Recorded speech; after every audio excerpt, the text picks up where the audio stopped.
In this video, I'll be showing you how to change YouTube profile picture on mobile. It's a very simple method, so if you find this video helpful, be sure to drop a like and subscribe. But anyways, getting into it, it's very simple to go ahead and do this. So what you want to go ahead and do is open up your YouTube application. Now you can do this on anything you're using, whether you're on iPhone, Android, Samsung, or anything like that.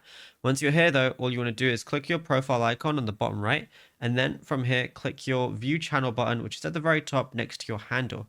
Go ahead and click on that. Then you're going to see analytics and edit channel next to each other. Go ahead and press edit channel. Now you're going to see your name, your handle, pronouns if you have them, like a selected, channel URL, description, and things like that.